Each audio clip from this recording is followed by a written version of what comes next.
Wireless data. It's what connects us to just about everything. And full power licensed spectrum is how it gets from point A to point B. Americans will use 5 times more 5G data by 2027. To make sure all Americans benefit from secure, reliable 5G networks, we need more full power licensed spectrum. Go to more5gspectrum.com to learn more.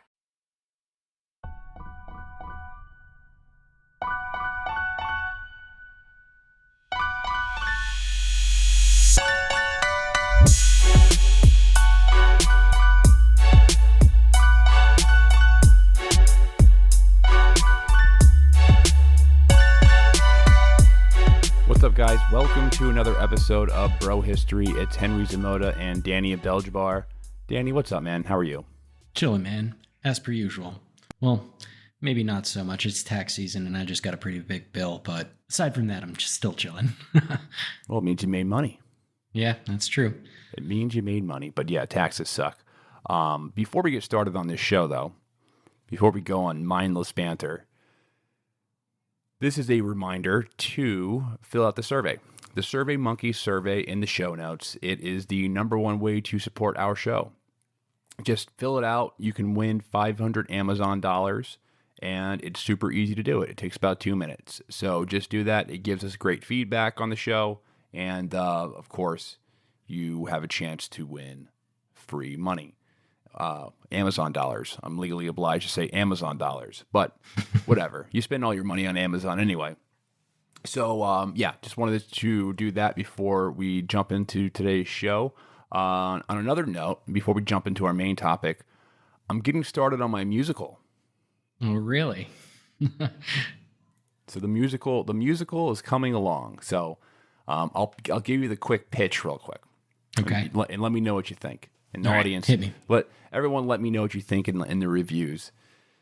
So here's my musical, and it's called Color Revolution. All right. Get ready to be swept away on a journey to a fictional Central Asian country in Color Revolution, the new Broadway musical that tells the story of Selena, a young woman with a passion for music and a dance, and who becomes an unwitting pawn in a game of political intrigue.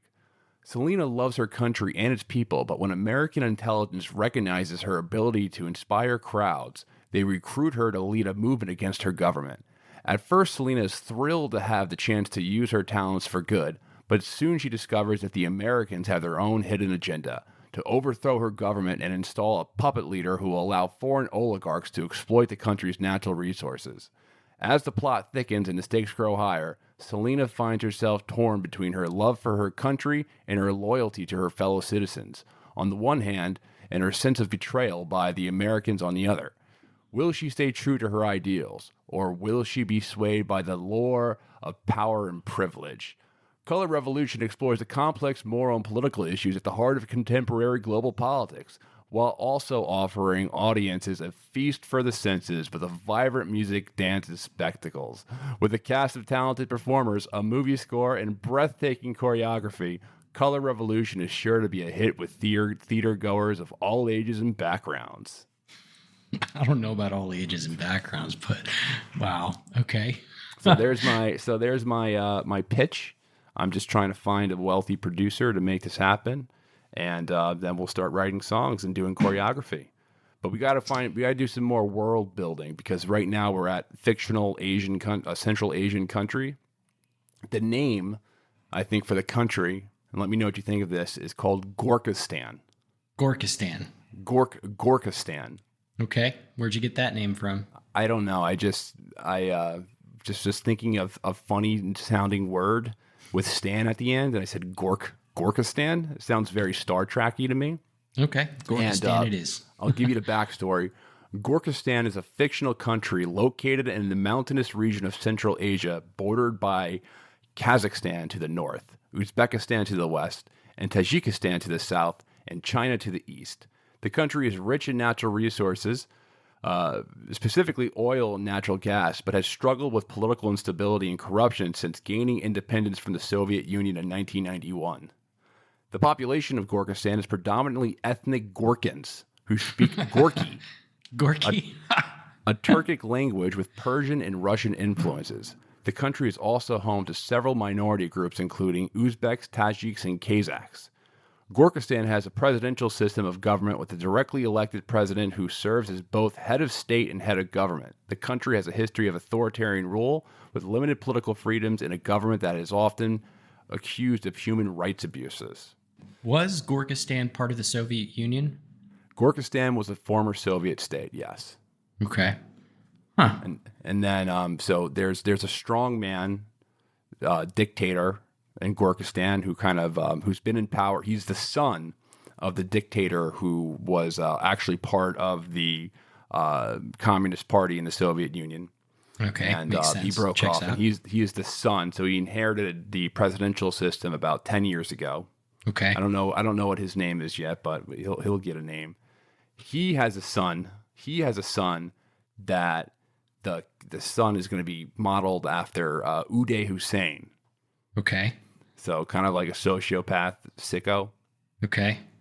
And then I don't know. There's got to be some other characters as well. You know, there's going to be the president, and then there's going to be some rich oligarch who is twisting things behind the curtain. Here's my Gorka right-wing nationalist group, if you want to hear about them. Yeah, let's hear it.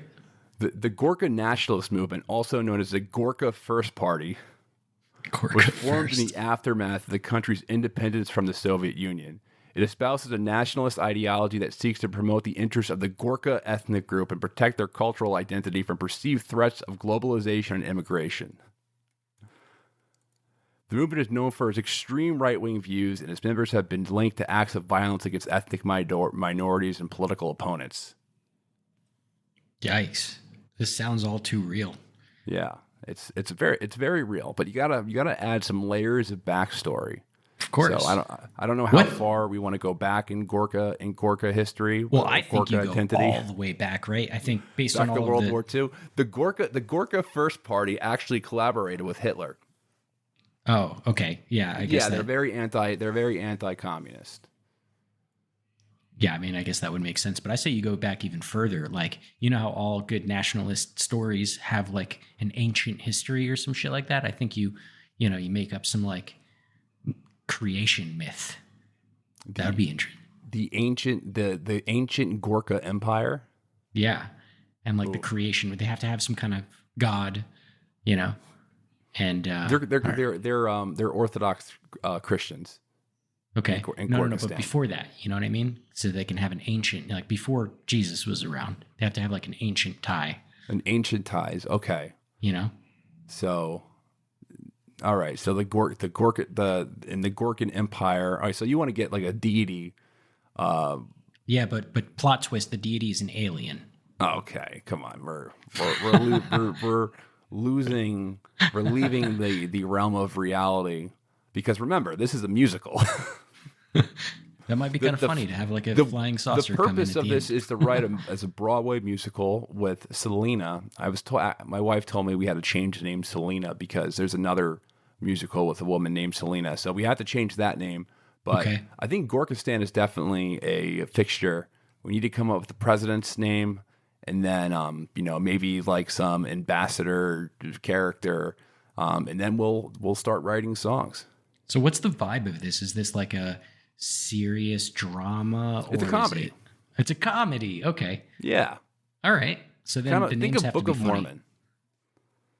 The names have to be funny then. Yeah, Gorka's kind of funny. Yeah, I mean like the names of the people, you know? Yeah, they'll be funny. They'll be we'll think of some good ones, but it's supposed to be a kind of a lighthearted film for everyone. But the main thing is the ability. We're gonna have great choreography. Like we're gonna Okay. have the best choreography on Broadway. We Okay. are the best choreography on Broadway. It's the best. Since they border China, I imagine that there's some influence there. Could we have like a Shen Yun style like dance at some point? You know Shen Yun? No, they're very ethnically. They're very Gorkan. racist there in Gorka. It's Gorkistan. The dark underbellies of Gorkistan, very hostile towards other ethnic groups. Okay, we can actually let's build on this in future episodes. I don't want to take up the entire all of our time with Gorkistan because we actually have some topics we want to speak about. But this is the start of something. So on today's show, shameless kind of segue into the actual plot. I know that probably took about 10 minutes, but it's funny and we enjoy doing things like that. So we're going to talk about some really weird stories as a kind of a follow-up to the last couple of episodes that we've been doing. And the last couple of episodes, we've been mainly talking about Israel and Palestine. And in that research, I've always heard of Meir Kahane. Never really dived into him. And usually my research about Kahane was always through reading books about Al-Qaeda. Mm-hmm. Because Al-Qaeda famously assassinated, well, at the time, they didn't know it was an Al-Qaeda group, but he was assassinated in 1990. And he was essentially like the first really Islamic terrorist victim in America. So it's kind of like one of the key points in the timelines when you're looking at, the groups that eventually carried out 9/11. So I never had known that much about Meir Kahane, and his name comes up a lot when talking about the current political situation in Israel, because a lot of the ultra-Orthodox, like Itamar Binger, directly worked with Kahane back in the day, or back in the 1980s. He was a disciple of him, and Kahane, to make a long story short, he was a very extreme right-wing Israeli politician and thinker and influencer, originally from the U.S., and he had this very interesting career. So on today's episode, we're just going to talk about Kahane and his eventual assassination because, honestly, it's just a strange story, and I was kind of enamored by it, and honestly, I'm still reading about it and in the process of learning more about this, but I guess on today's show, we're just going to talk about what we've learned over the past couple of weeks and, hopefully entertain you guys. But I guess we could start out with Kahane's very interesting career. Is that a good place to start? Yeah, totally. So Meir Kahane, he's from Flatbush, Brooklyn, and Flatbush, New York, to an Orthodox Jewish family. And he received the modern Orthodox rabbinical ordination in Howard Beach, Queens, which is actually close to where I grew up in the early 1960s. And he ends up getting fired from several of his rabbi jobs. And, he has a couple of other jobs during this time. He's in the media. He writes for a couple different newspapers. He's also a reporter for the New York Yankees. So he's a reporter. He also has a side hustle as a sports reporter. But he's a strange guy with a lot of different odd jobs who very elusive. And at some point in his young career, at this point he's in his, I believe, 20s or 30s, he abruptly moves to Israel. And he links up with an ultra-nationalist Zionist group called Beitar. And when he comes back to the States, through his contacts, he gets connected with the FBI, where he actually becomes an informant. So he goes by the name, in the 1960s, he starts going by the name Michael King. Michael King. And essentially starts living kind of a dual life as Meir Kahane and then Michael King. And Michael King was basically, his pseudonym, who would infiltrate mainly right-wing groups. So he infiltrated the John Birch Society, for example. Mm-hmm. And in the 60s, the FBI basically was infiltrating everyone. And I'm not an expert on their infiltration on the John Birch Society or even the John Birch Society in general, but what I've read is that they went after the John Birch Society to kind of compensate because they were already in so many left-wing groups, like and so many like black nationalist groups like the Panthers and all that said like, hey, we got to go into some right wing groups as well. Why not do the John Birch Society? I don't know if that's probably not the full story, but they needed to be more inclusive. Yeah, they needed to equally infiltrate everyone. I mean, now like every single group. I mean, right now it's so obvious. You know that group with white masks? Have you seen them online? I think they're called Patriot Front or something like that.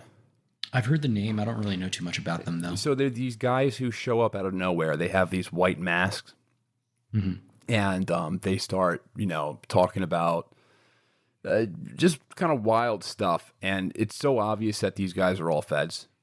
It's like there's either two options. They're either feds, or they're such losers that everyone automatically thinks that they're feds because they're such losers. But I think most people it's probably a little bit of both, are right? kind of it might be it could be a little bit of both. Probably 90% fed, maybe 10 idiots who joined it.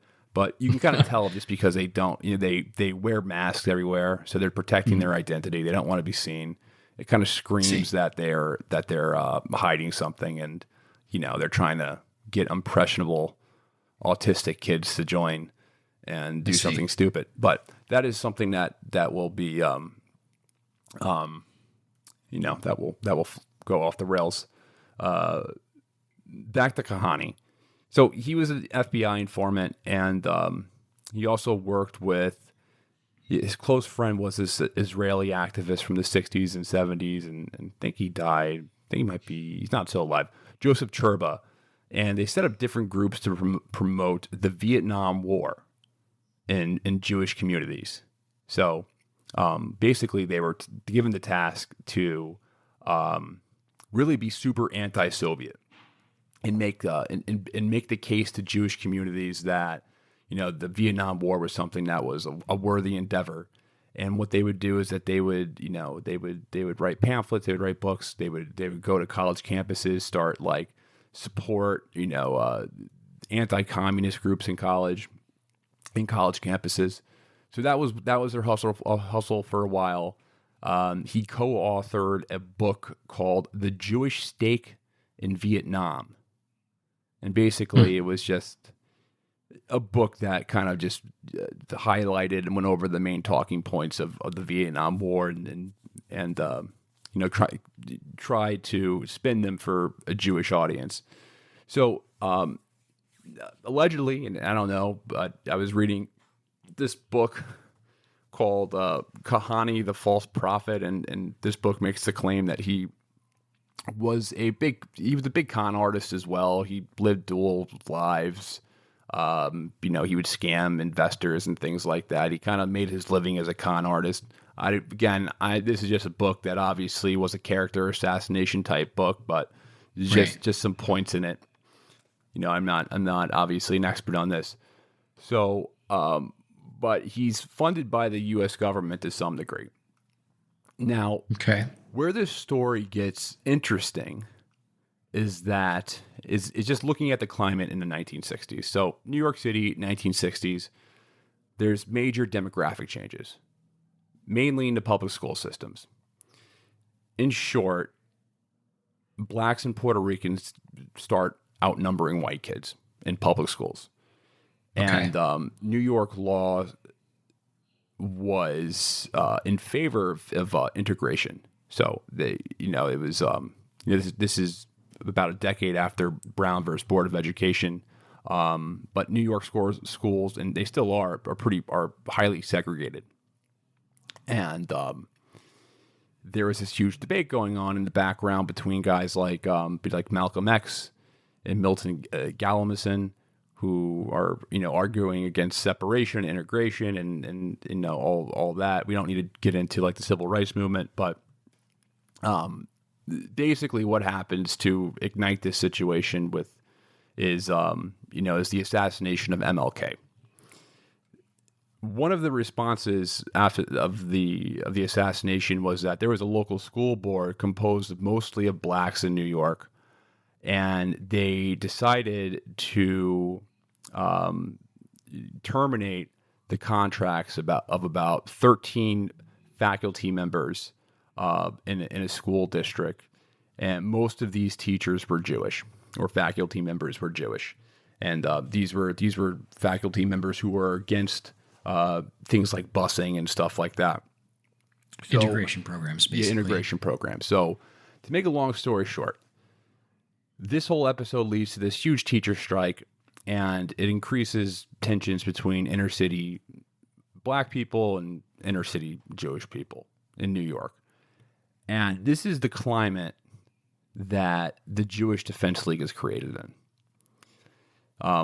Another thing is that allegedly is that there was a series of there is some anti-Semitic pamphlets that were being passed around by groups of black teachers, and there is an outcry from Jewish communities from that. So I actually have a quote. I pulled this from a paper about this episode in the 1960s called Dreams Defended and Deferred, the Brooklyn School Crisis of 1968 by a Jacob Dorman. And I'll quote him directly. So is that title, is that like a play on, like, I think it's Maya Angelou, the What Happens to a Dream Deferred, that poem? I don't know. That? Probably. I would assume so. So I'll just Excuse me, that's maybe Langston Hughes? Yeah, Langston Hughes. What happens to a dream deferred? Well, I'm going to read directly from this paper. So as Village Voice journalist Robert Friedman has put it in its founding days, the organization was little more than an anti-black protest movement. Formed during the start of the school strikes in May 1968, the JDL's first action was against a member of the African American Teachers Association, John Hatchett, who was fired from his teaching job for taking students to a memorial program for Malcolm X, and then became head of NYU's new Afro-American Student Center in July 1968. Hatchett had earned the ire of the JDL by writing an article in the November-December issue of Forum, the official publication of the ATA, claiming that Jews dominated the New York City school system, and along with the deracinated black Anglo-Saxon collaborators educationally castrated black children. Hatchett's self-defense that he was not anti-Semitic because his family physicians, dentist, and lawyer were all Jews did little to quiet the ensuing controversy. Having begun demonstrating with his protest of NYU's hiring of Hatchett, the JDL began to throw itself seriously and concretely into the struggles to protect Jewish rights as the 1968 teacher strike dragged New York City and the Jews through an agony of hate that in no way ended with the formal conclusion of the strike, as Kahane himself described it. With their intimidating physical presence and willingness to be abrasive and confrontational, Kahane's Jewish Defense League both formed the core of the most vocal and violent opponents of the black community control, and also began its use of vigilante violence during the crisis to combat what it perceived as blatant anti-Semitism.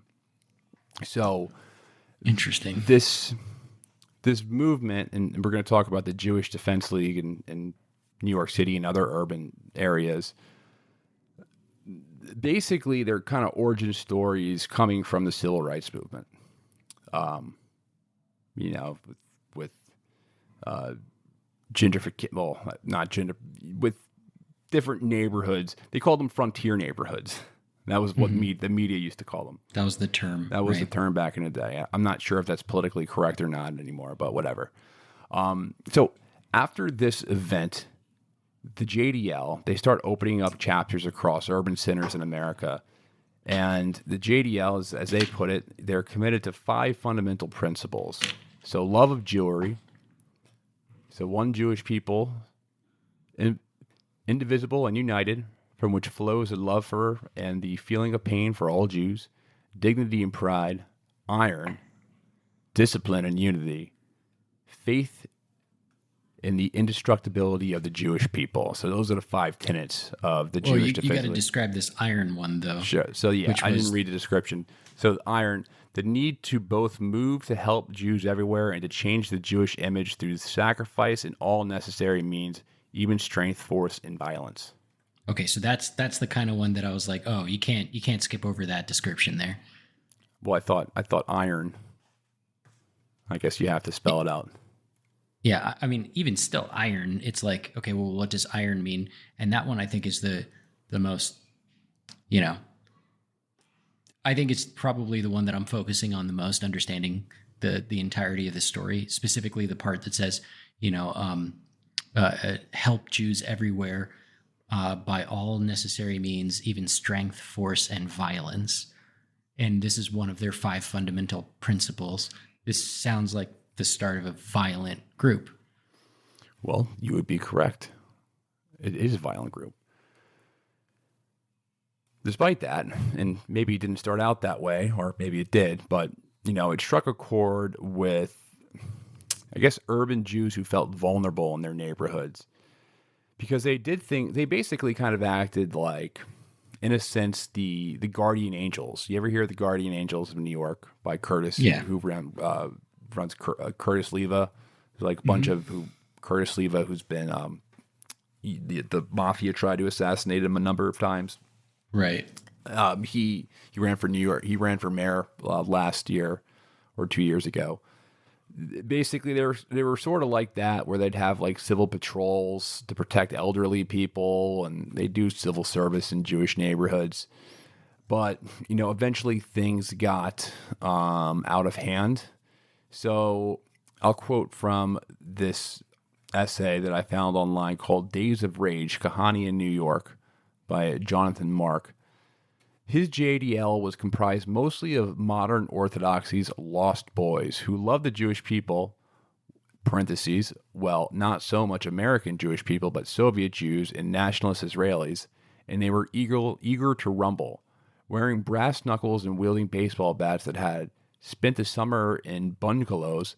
They were the Jews who couldn't be prouder, and if you could hear us, we'll shout it a little louder. It was so much fun, they shouted a little louder anyway. Uninvited, the JDL stood ready on the steps of Manhattan's Temple, Emmanuel, in response to a black group that threatened to show up demanding reparations for what they said the Jews did to blacks. The blacks didn't show up. Kahane let it be known that there was a new Jew on the street, not a nervous Jew, but a tough Jew.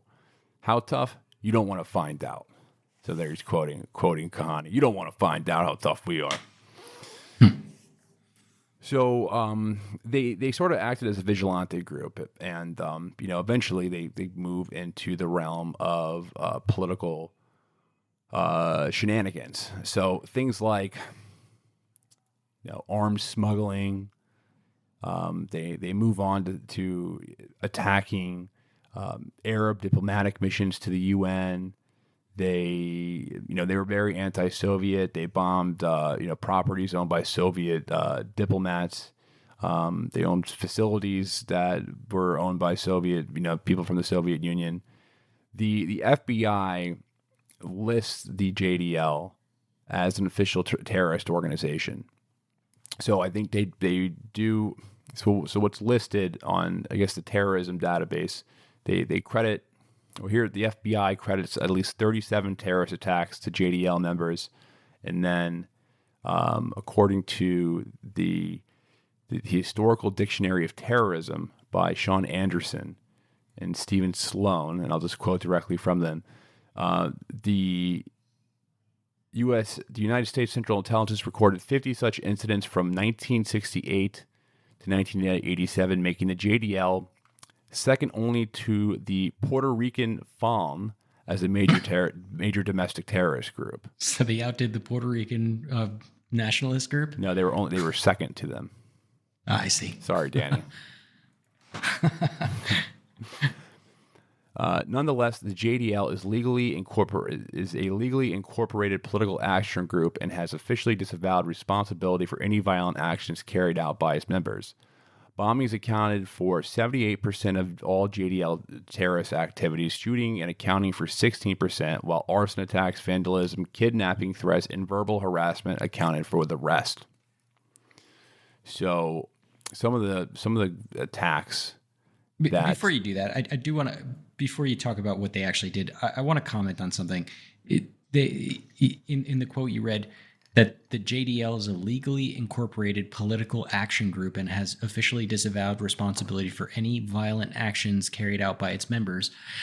But remember, just a short time ago, I pointed out in their 5 fundamental principles, the Iron Principle, that aims to help Jews everywhere by all means necessary, even strength, force, and violence.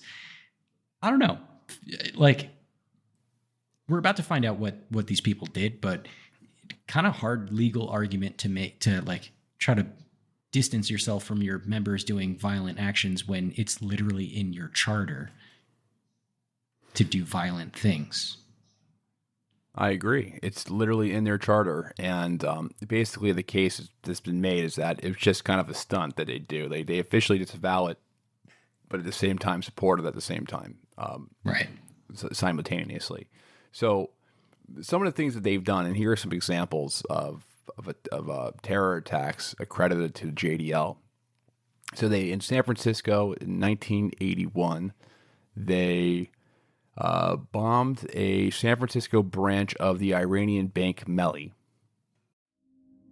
China is making 370% more 5G spectrum available than America.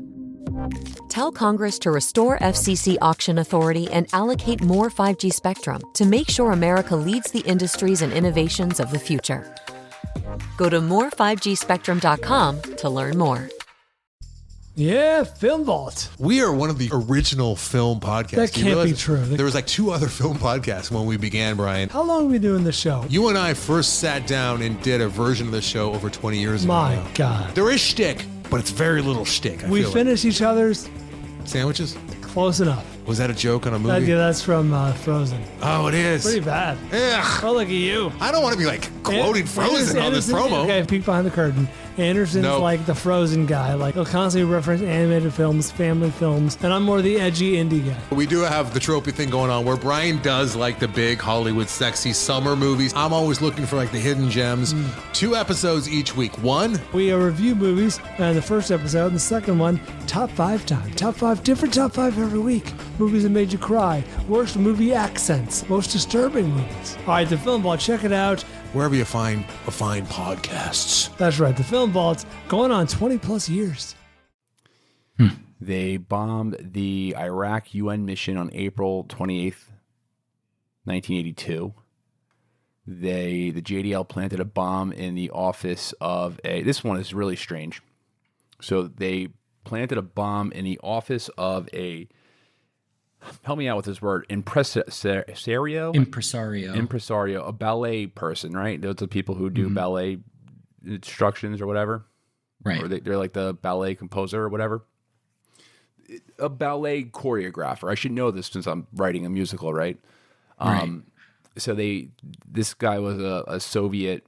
I guess he had like good relations with like the Soviet ballet troops, or maybe he managed a Soviet Union ballet company or whatever. There's And a lot of they great attacked Russian them for ballets, that. so that makes sense. What's that? There's a lot of great Russian ballets, so Yeah. that makes a lot of sense. So they went after this guy for this, and then there was so in '85 they assassinated this Soviet political activist, and then I think the big one was on October 11th, 1985. The Los Angeles offices of the Arab American Anti-Discrimination Committee was bombed, killing the director, Alex O'Day. Mm-hmm. So after Alex O'Day is murdered, Kahane officially disavows the group, and he goes to Israel, or goes back to Israel. He's going back and forth to Israel at this time. So in Israel, he continues his clandestine activities, but his first half of his career in the States is more of kind of like anti-integration, the blacks are coming in our neighborhood type thing. Mm-hmm. And the second half of his career as an Israeli is just kind of blatantly xenophobic racism against Palestinians and Arabs. So He advocates the expulsion of Israeli Arabs and also Palestinians living in the occupied territories. He doesn't make the distinction because he doesn't believe Palestinians exist. Yeah. In his most, I kind of sent you, when we were talking about doing an episode on this, I'm like, hey, you got to look at this. And I'm like, let me send you his book. And I just send you over a link of the book. And I'm like, just open up the link. And then what is the book called? The book, it's a PDF he sent me. You click on it, you open it up, and it's just like basically a blank page with 3 words on it. They must go. And that's all you need to know about the book. You can probably figure out exactly what that book is about, given the backstory we've just given you. And I actually started reading it. I think I'm like a third of the way through. It's hard to read. Let's just put it that way. Well, yeah, They Must Go, probably his most famous book. And instead of taking actual passages from the book like I probably should have, I did something better. And I just went on the Amazon site and I was like, because I saw the reviews and the book is actually rated pretty well. It has almost 5 stars. So I wanted to get an understanding of what the 5-star rating said. And I'll just read some of them. Absolutely a must read if you want to know the truth about the Middle East and the so-called, in quotations, Palestinians. The truth can't be hidden. Another one. The truth is hard to accept. We have been living in the reality of the rabbis' prophecies as written years ago. This is not the first time I've read the book, and it has become more relevant as the Islamic bombs keep ticking faster. A fine addition to my library from one of my heroes. You must read it. That's the best one. This book stands against the Palestinian lie and doesn't hold down the lies spoon-fed to us by the Islamic-controlled media. Islamic-controlled media? Okay. Meir Kahane is a visionary whose words will lead us Jews out of the darkness by the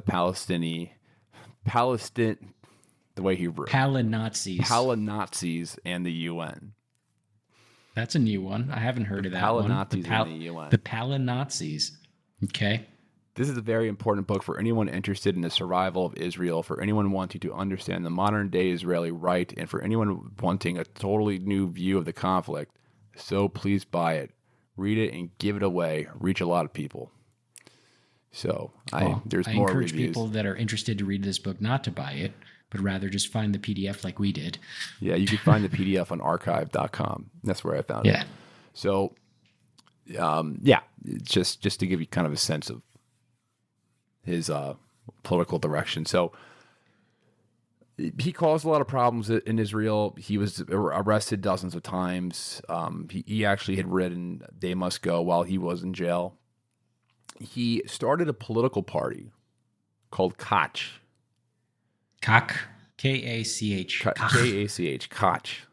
And after 2 failed attempts to being elected to the Knesset, he eventually gets a seat in 1984.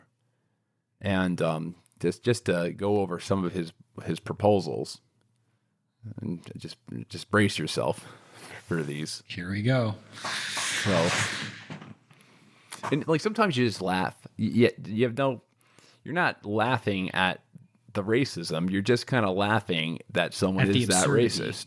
You know what I mean? It's just so absurd. Like the absurdity of it. Yeah. So I'll go through. I might giggle a little bit. The policy proposals. Yeah. So a law forbidding the abomination of assimilation and communion with the goyim. Goyim. That's a Yiddish word, isn't it? Goyim. It means non-Jews. I'm gonna translate that real quick. It means non-Jews. Non-Jews. Yeah. So is that a pejorative term? It's not. It's not a Yiddish term. It's in the Talmud. It's modern Hebrew and Yiddish. Yeah. Goy is a term meaning for a Gentile, non-Jew. Yeah. So, the abomination. It is a pejorative. kind of, but it is what it is. So it's just funny, just seeing it written. Abomination of assimilation and communion with the goyim. Number 2. A mandatory prison sentence for any Arab who had sexual relations with a Jewish girl or woman. Yikes. What about the opposite? I don't know. Can Jews have sexual relations with an Arab? I don't think that's addressed in this, so I'm assuming yes. Huh. But I guess what they're insinuating is that it's rape. So I see. 3, a law restricting UN forces from engaging in any type of relations with the Jewish population. And then, in addition, Kahane, he later, while he was campaigning, one of his campaign promises was that he would strip all Israeli Arabs from their citizenship, and then he would work towards expelling anyone who would relinquish it. So a little extreme. That was his platform. That's what he ran on. Yeah, he ran on expelling the Arab population in Israel. Okay. That was his party platform. Basically, I mean, the arguments was, hey, like, we're going to get outnumbered from these people, and they're going to kill us once they outnumber us. I mean, that's basically what. So let's kick them out now. So let's kick them, yeah. Now, the Israeli government realized they can't have this guy around. They said, no, this is too much. The Israeli government basically dismantled his political party.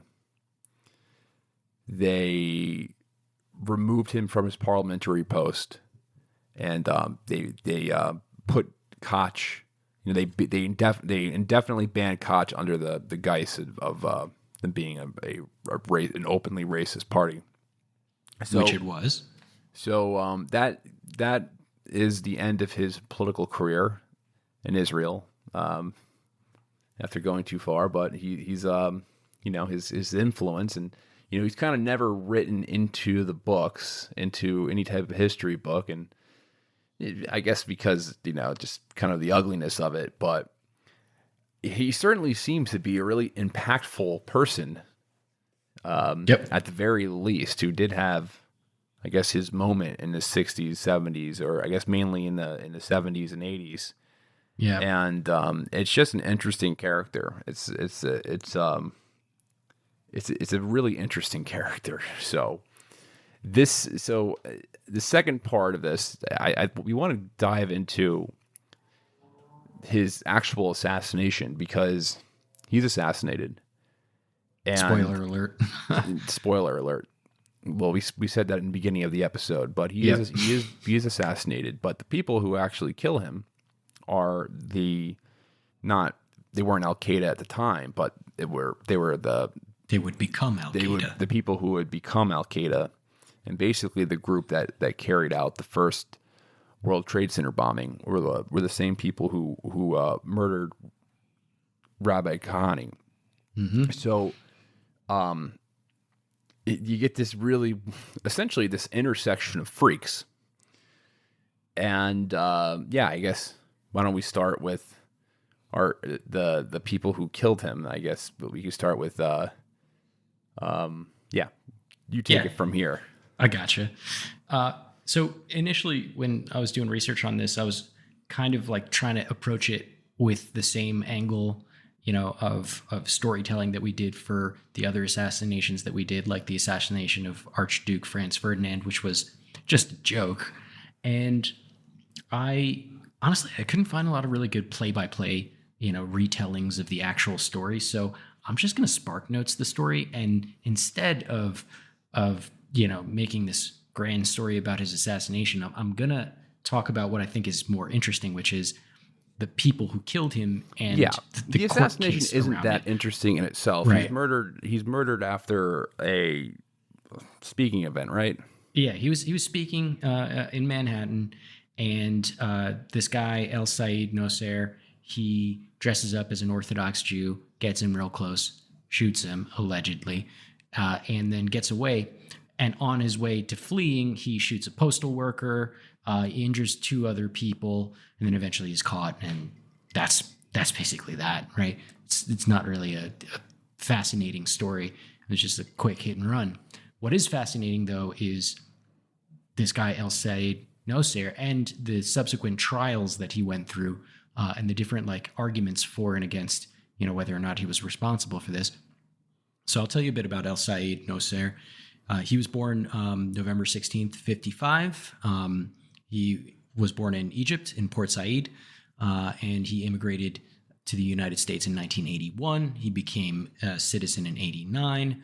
So by the time that he ended up killing Kahane there, he'd only really been a citizen for about a year or so. In the U.S., Nosair, he held a bunch of random jobs in both New Jersey and New York City. He worked for the city of New York in like court buildings and stuff, and he was like a technician. He repaired like air conditioning units and equipment in like the criminal courts buildings. He ended up marrying a woman who used to go by the name Karen Mills, who's a native of Pittsburgh. She changes her name to Khadijah when she converted from Catholicism to Islam in 82. And they both had two sons, and they raised a daughter as well, who Khadijah had from a previous marriage. One of Nosair's sons was born Abdulaziz El Sayed Nosair, who then later changes his name to Zach Ebrahim, which is a notably very Jewish-sounding name. And he actually now works as a peace activist and released a book, The Terrorist Son, A Story of Choice. And that was in September 2014. If we have some time, maybe we'll talk about him, because I think he's kind of an interesting guy, and I like his story. But we'll focus on Nosair for a bit. So Nosair, it's kind of hard to get the full story on this because, he doesn't really talk a lot, but he apparently disliked American culture, and he saw it as basically moral corruption, which was no doubt tied to his cultural and religious background.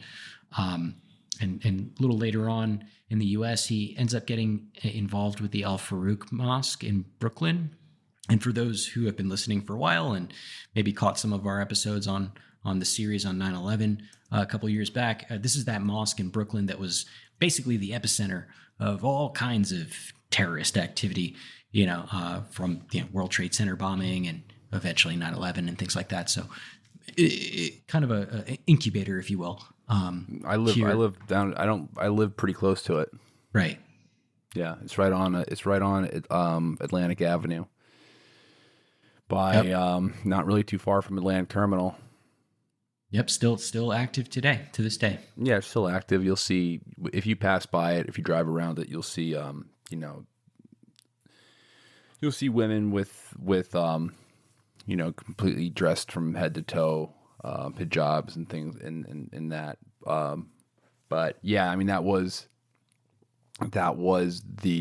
basically the main incubator for the original group, the original troop that pulled off the World Trade Center bombing.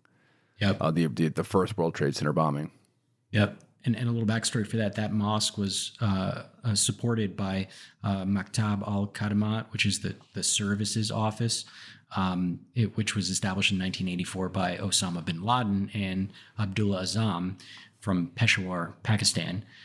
So, those are the people that were funding it. And apart from other nefarious like plotting and scheming, some of the members of the mosque, including Mahmoud Abu Halima, who you might remember from several of our episodes, and Nosair, were seen practicing shooting at the Calverton shooting range on Long Island just 9 months before the assassination of Kahane.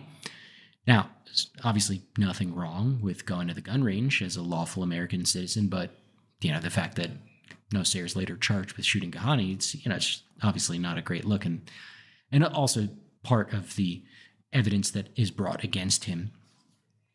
But speaking of the evidence, I think the trial is really the fascinating part of this story for me. And you guys must know already, I've been on a bit of a law kick lately. So I looked into this trial for the assassination, and I learned a few interesting things.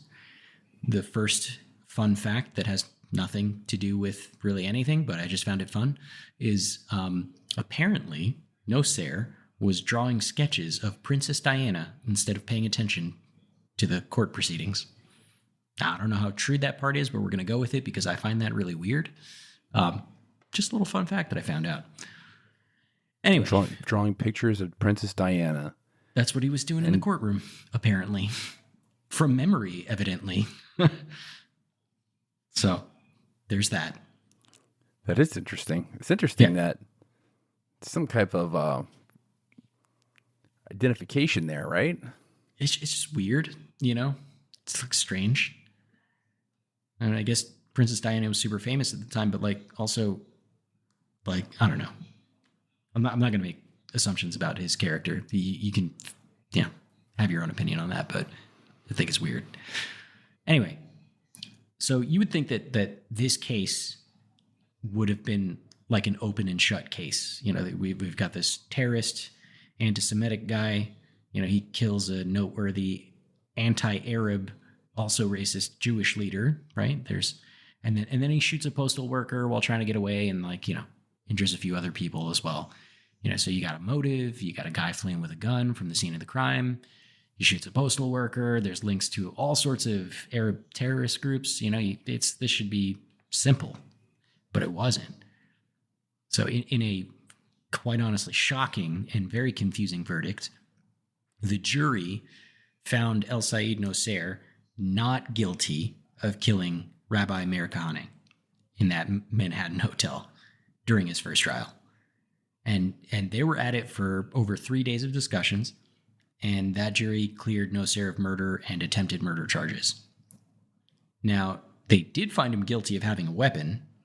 Also, they found him guilty of assaulting a post officer and some other guy, and threatening a cab driver with a gun during his escape attempt. And as you can imagine, the courtroom went nuts when the verdict was announced, with supporters of both Kahane and Nosair reacting super strongly. Allegedly one fan of Kahane yelled "Death to Nosair," and all of the Muslims in the room were cheering. And according to his lawyer, Nosair stayed calm, and he just said, "Praise be to Allah," when the verdict was read. Take that as you will. It's coming from his lawyer. So his lawyer, by the way, William M. Kunstler, he called the verdict a big win and said it was great to see people from different faiths working together on Nosair's defense team, which is true. They did pull together a pretty diverse team to defend Nosair. And he also mentioned that he got a lot of death threats for defending Nosair. But now after learning a little bit more about Kahane's, Jewish Defense League, I can imagine, I can guess who might have been sending those death threats. But during that trial, Kunstler tried to argue that basically Nosair was set up by people within Kahane's movement, but the evidence honestly didn't have too much evidence to back that up. And even though the jury's decision was kind of confusing, it seemed that they were struggling with the fact that none of the 51 witnesses that were brought to the stand ever saw Nosair shoot Kahane. Nobody actually saw it. Some witnesses say that Nosair, they saw him with a gun near Kahane after the shots were fired. They also said that they saw him shoot other people, including that postman, as he ran away, but apparently that wasn't enough evidence for the jury to find Nosair guilty of killing Kahane. There's some other evidence that they looked through. When the police searched his house, they found a bunch of weapons and a list of Jewish public officials. But apparently that also wasn't enough to get a guilty verdict out of the jury. And the judge thought this was totally nuts.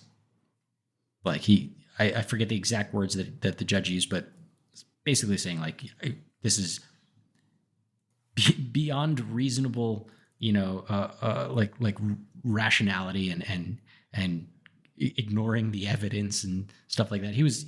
Judge was flabbergasted.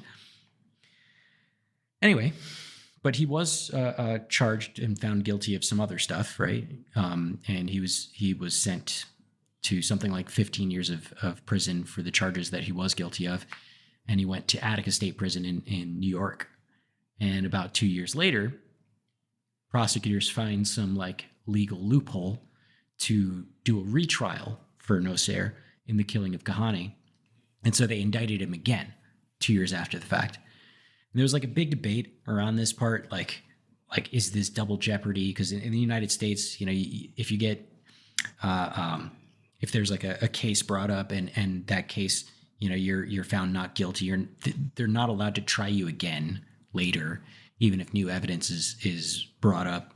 But somehow prosecutors found some loophole to do it anyway.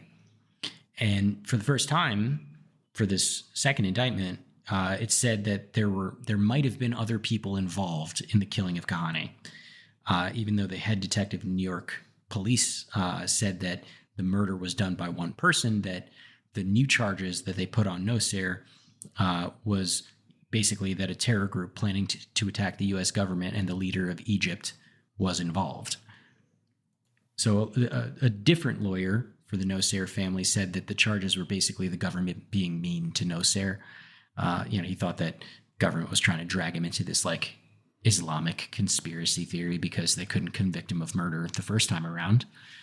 And this is where it kind of starts to get interesting. And with hindsight, you know, this is basically true. Hey, Matt, did you know that wombats poop cubes? Nope, never heard that before. Did you know the unicorn is the national animal of Scotland, Ken? I didn't know, nor do I care. Neil, did you know that Liechtenstein is the only doubly landlocked country in Europe? Jeff, isn't that an American pop artist? Well, actually, it's both. If you want to learn things like that and more, join us each week on Triviality, a pub trivia-style game show podcast where a lack of seriousness meets a little bit of knowledge. Listen in each week to answer general knowledge trivia alongside exciting guests from around the world. And we're here too. Join us every Tuesday for new hour-long episodes of Triviality, plus tons of extra theme content on everything from The Office and Lord of the Rings to science and geography. And sometimes we even do sports. Find us on all your preferred podcast apps and take part in the fun of playing bar trivia without the need to wear pants. Real mature, Jeff. Forget it, Neil. It's Triviality. Hi, I'm Matt Albers, host of the Pirate History Podcast. The men and women of the golden age of piracy are some of the most infamous and often misunderstood characters in all of human history. You know their names: Captain Morgan, Anne Bonny, Henry Avery, Mary Read, Captain Kidd, Blackbeard. But do you know their stories, their real stories? Every week over on the Pirate History Podcast, we explore the real lives of these pirates. We examine what made these pirates sail the high seas in search of plunder and adventure and revenge. The real stories are a lot more complex and a lot more interesting than the stories most of us have been told. If you'd like to hear the stories of the real men and women who went on the account and sailed under the black flag, join us on the Pirate History Podcast. So the indictment said that Nosair met with two guys who were suspects of that World Trade Center bombing and another bombing plot, and they met at Kennedy Airport on the 3rd of January 1990, so almost a full year before Kahane was killed. And the indictment also said that another guy, Abd al-Aziz Uda, was at that meeting, but they didn't really say much about him after that fact, and they presumed that Uda was dead at the time. The indictment also said that before Kahane was shot, Nosair and his spiritual leader, and you might recognize this name, Omar Abdel Rahman, aka the Blind Sheikh, that they were talking about building camps for military training and how the Egyptian government wasn't good at stopping Jews from moving to Israel. You know, so there's some evidence of anti-Semitism and some scheming going on there with the Blind Sheikh, right? And when Nosair was arrested for shooting Kahane, the police ended up finding some bomb-making stuff, so wires, tapes, stuff like that, at his house. And they thought that these things showed that he wanted to blow up an important building and statues, but the investigators didn't even really look at that stuff. They didn't take that into consideration for the first trial, and they didn't really think about taking it into consideration until after the World Trade Center bombing. That's when they, find out that Nosair's friends, the one that he was involved with, were involved in the Kahane case. And then they decided to look into the Kahane case again, like after the World Trade Center bombing. And then a year after Nocera was arrested and during his trial, this other crazy thing happens. Nocera's cousin, Ibrahim El Gabroni, something like that, he basically did something stupid and helped the prosecutors build their second case against Nocer. He got Ahmad Salem involved, and this guy was a former Egyptian military guy who was an FBI informant. We've talked about this guy before in the 9/11 episodes, right? Yeah, he was. He's basically the main character in Peter Lance's books about the 9/11 conspiracy. But yeah, I mean, he was a guy who was able to form kind of a close confidence with the original conspiracy, and he wore wires and all that. So, yeah, right. Well, this indictment, the second indictment, it didn't name Salem directly, but it did say that he was asked by the blind sheikh to kill the president of Egypt. So that's interesting. Salem also got pulled into plans to help Nocer escape from Attica State Prison, and was asked to build bombs for the escape. So basically, Nocer's cousin links up with this guy Salem and says, "Hey, let's break out my cousin out of jail. Can you build a bomb to help us do it?" And all the while, this dude's an FBI informant, right? So kind of fucked up there. So during a meeting, while Nocer was in prison, Salem and Nocer start talking about building bombs, finding safe houses. They start plotting out his escape plan, also killing Jewish people. And one of the people that he wanted to kill was a New York State assemblyman, and also a judge who put Nocer in prison. The indictment didn't name the assemblyman, but later prosecutors said that it was Dov Hykind, who was a Brooklyn Democrat who also used to follow Kahane. So the plot thickens. Anyway, like these new charges that they brought against Nocer, said that basically other people might have helped kill Kahane, but the indictment didn't actually name anybody else. Or so they said, oh, other people helped him, but they didn't name anybody. And some of the clues that tipped them off about others being involved came from Mahmoud Abu Halima when he was arrested and questioned in Egypt. And he ended up saying that another suspect in the World Trade Center bombing, Mohammed Salame, was also part of the plot to kill Kahane. So he starts naming names. And the plan was for Salame to shoot Kahane, and Nocer was just supposed to create, diversionary fire. Honestly, all that stuff is pretty damning evidence, and helped, their case against Nocer. But to be fair, a doctor who the U.S. government had examine Abu Halima in the United States found burn marks on his groin, which suggests that he had been tortured during his interrogation, which the Egyptians were kind of into at the time. So there's that, right? He might have been just naming names to name names. Hindsight being 2020, it does look like, there were more people involved in this plot, and some people actually ended up getting away too. Some of the jurors who acquitted Nocer after his trial in 1991 said that they had doubts that the prosecutors didn't offer a witness who actually saw him shoot Kahane. But they did some ballistics tests, and some experts testified at that trial that the bullet fragments found near Kahane, as well as found near a postal worker who was shot outside the hotel, that all of those bullets fragments matched the gun that they found on Nocer when he was arrested.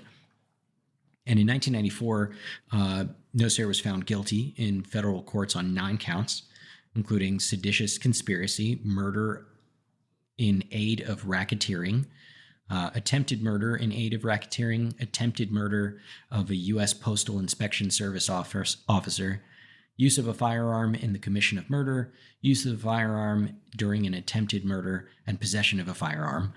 And he's currently serving life plus 15 years. So the 15 years that he had before plus life on top of that. It's pretty wild. I mean, the fact, I think what I found crazy is that that the first time around they didn't convict him, that the jury let him off. Did you find that kind of crazy? Yeah, it's nuts.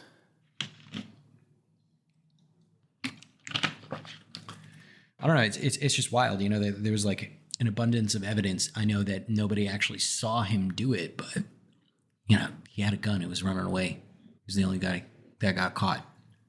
They found a bunch of damning evidence at his house, and they were like, "Nah, nobody actually saw him shoot." There was some Puerto Rican guy. Some Puerto Rican. You ever watch South Park? Yeah. With O.J. Simpson. Yeah. It's like, oh my. It's like my wife was killed by some Puerto Rican guy as well. Yeah. It's like our beautiful child was killed by some Puerto Rican guy. It's always a Puerto Rican guy, which I just learned. The FALN was more a higher listed terrorist organization than the JDL. So maybe it might have been a Puerto Rican guy. Who knows? I mean, we did an episode on that guy. So if you guys want to listen to that, but yeah, Puerto Rican terrorist groups. It's actually funny. Tucker Carlson was talking about them the other day. Really? I got to look that up. Yeah. Well, he didn't do a whole segment on it, but he devoted like 2 sentences to him. It's talking about January 6th. It's like, really? This is the biggest act of violence that anyone was done since the Civil War? It's like in 1950s, Puerto Rican terrorists try to murder Harry Truman or fired on Congress. Right. I mean, he's not wrong. He's not wrong. That's true. He's not wrong. Listen to that episode, by the way. It is fascinating to hear. Basically, the U.S. drops a bunch of bombs on Puerto Ricans as a result of some of these nationalist groups that came out. U.S. bombs Puerto Rico. Story. That's the series called. It's a history I had no idea ever happened. Right. Until Danny told me about this. So listen to that. Anyway, you were talking earlier about Peter Lance and some of his like 9/11 books, and I think some of the half-baked stuff that I don't really have too much intelligent to talk about, but I'll bring it up anyway. Basically 20 years later, people like Peter Lance are starting to find out that all of these links to Al Qaeda was real, and that this is like Al Qaeda's first strike on American soil. He quotes and says this was the first shot in the war on terror, which is pretty fascinating. Which makes this whole story kind of even more impactful. This is the first time that a group like this had ever taken any serious action in the United States, and some FBI documents that Peter Lance had found showed that Kahane wasn't the original target for. Yeah, it was Sharon was going to be the original. Ariel Sharon was going to be the original target. That's right. And Ariel Sharon at the time was Israel's housing and construction minister, but of course, later becomes higher up than that. But apparently that they just ditched the operation because I don't know, I think it was like a logistic issue or something like that, and they switched to Kahane because he was like the next best.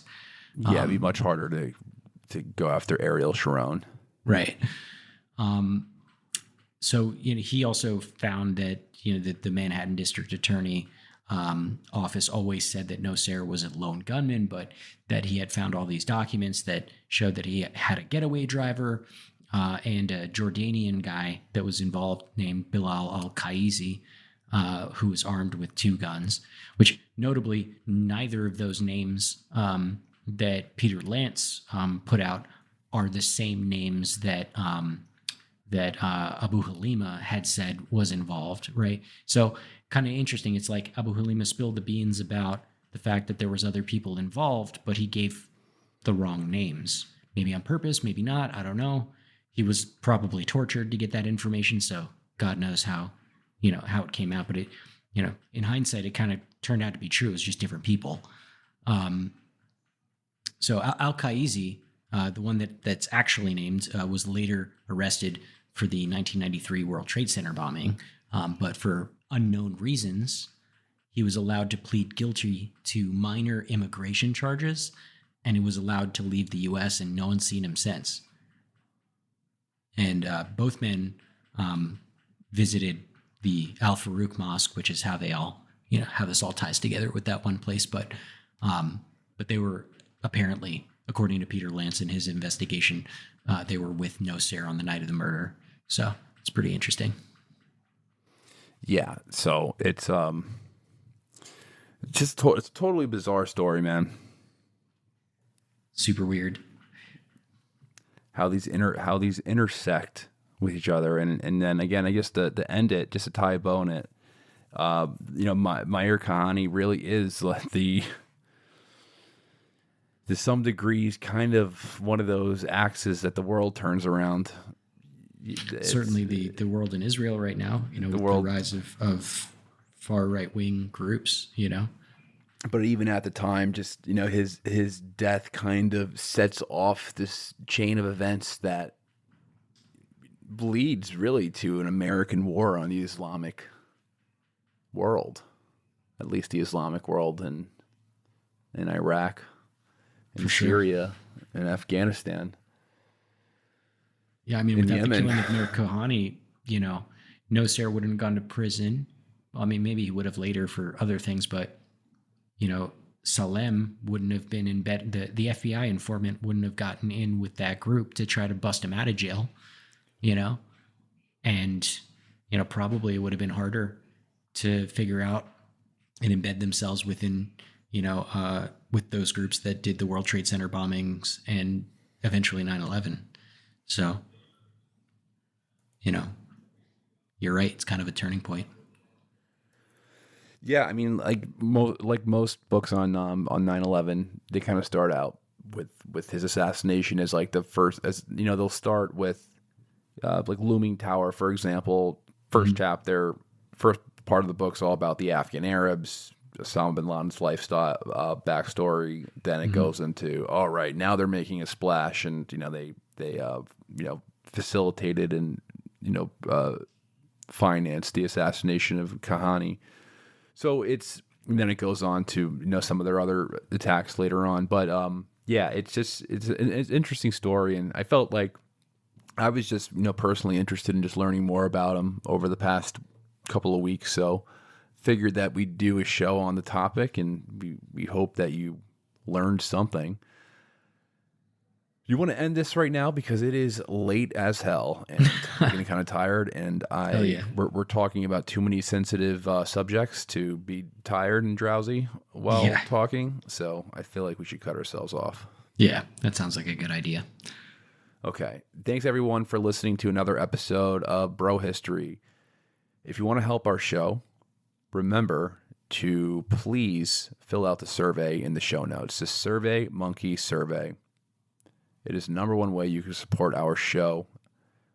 Please fill it out. It only takes a couple of minutes. If you fill it out, you just put your email at the end, and then you have a chance to win a $500 Amazon gift card. So do that. It helps us. You can also rate and review the podcast. That is another way you can greatly support the show. So rate and review. And then you can also join our Patreon where you get access to our super cool Slack channel, early episodes, bonus episodes. We have a series on the Russian Revolution in there, something that we've been working on forever. And we hope to see you there. Danny, is there anything else you would like to add? Nope. Okay. Bye, guys, and glory to Gorkistan. Peace.